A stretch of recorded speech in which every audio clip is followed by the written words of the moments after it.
Привет, народ! С вами Скиф. Сегодня мы узнаем, как правильно атаковать кланового босса Хисвату Волноступ и набивать по 50 миллионов урона и больше за один заход. Всего на канале выйдет две части по этому боссу, с Мадгудом и с Сиреной. Сегодня мы разберем первую часть – Атака Мадгудом. Погнали! Хисвата Волноступ – босс-дракон, который имеет 3 средние и одну очень неприятную способность. Разберем их прямо сейчас. Приливная волна. Случайно выбирает 5 отдельных солдат и наносит небольшой урон войскам в небольшой области. Какая это небольшая область, никому не известно. На первый взгляд безобидная способность, но может знатно попортить нервы, если у вас солдаты стоят кучно. Шквальные бури. Хисвата нацеливается на дальние отдельные войска в радиусе действия, выбирает 20 единиц, чтобы нанести большой урон. Дальних мы брать в отряд не будем, так что пострадают у нас только монашки. Водный спаун. Когда босс полон гнева, он вызывает хейсов, при этом его собственный урон увеличивается. Хейсы — это вот такие вот злобные твари, которые выгрызают все вокруг. Пережить их атаку довольно тяжело после 10 уровня Хисваты, поэтому если вы хотите нанести хотя бы в первый день больше 250 миллионов урона, бейте Хисвату маленьких уровней. Жидкий щит. Уменьшает урон, наносимый войсками дальнего боя, на 20%. Именно поэтому свою армию войска дальнего боя мы брать не будем. На самом деле вариаций атаки с Мадгудом на Хисвату довольно много. Я вам покажу сегодня ту, которой пользуюсь сейчас сам. А если ты хочешь видеть больше крутых видео по игре Island War, подпишись на канал и поставь этому видео лайк. А также не забудь подписаться на телеграм-канал, чтобы не пропустить самые важные новости по игре. Ссылка в описании. Сразу скажу, что если вы хотите бить хотя бы 150 миллионов урона в день и забирать 4 сундука с наградами, вам придется раскошелиться. Танковать в нашей сборке и держать на себе босса будут тамплиеры.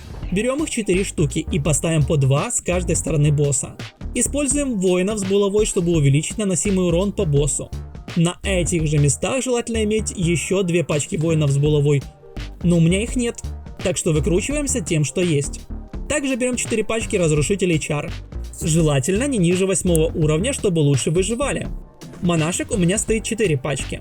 Но можно использовать и 6, если вам не хватает исцеления для тамплиеров. Также я использовал 10 пачек ниндзей и остальное добил алебарщиками. Алебарщики здесь очень важны, необходимо потратиться и поднять их на 9 уровень. Это очень сильно влияет на ваш урон. Но на первое время можете атаковать и с 8 уровнями. Мадгуд у нас стоит на 2 плато.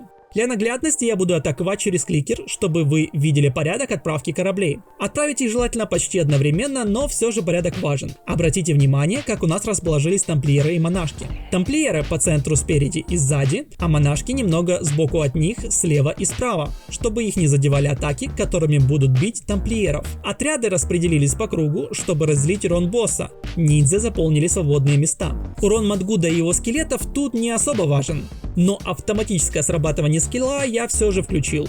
Чисто так, чтобы он не стоял без дела. Кстати, в подсказке я оставлю видео с разбором последних изменений Мадгуда и выбором, на кого его можно поменять сейчас по акции. А тем временем наш герой выполняет свою главную задачу в этой тактике, превращает убитых воинов в скелетов, чтобы у Хисваты было больше целей для атаки и она наносила меньше урона нашим остальным войскам. Как можете заметить, первые 2 скилла не наносят нашей армии особого урона. Хисвата держится по центру и атакует тамплиеров, которые стойко принимают все удары. Главное, чтобы они выжили, следите за этим. И вот начинается спаун. И заканчивается наш бой. Хисвата вызывает хейсов, и они начинают планомерно пожирать нашу армию. Каких бы уровней не были ваши войска, их все равно убьют на этом этапе. Так что ваша задача сделать так, чтобы убили как можно позже и дать возможность живым пока войскам добить максимальный урон. Помимо призванных юнитов, Хисвата в этом состоянии и сама начинает наносить больше урона, так что наши мучения продлятся недолго. Вот и все. 53,1 миллиона урона. Эх. Довольно неплохо, конечно, но до фикса Мадгуда тут бывали цифры и 60+. Давайте посмотрим, какой урон нанесли наши войска.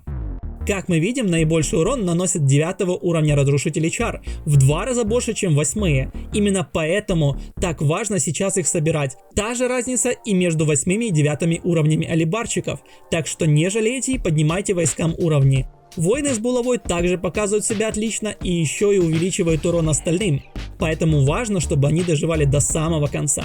Надеюсь, тактика вам была полезна, обязательно подписывайтесь на канал и смотрите другие видео по игре. С вами был Скиф, всем пока!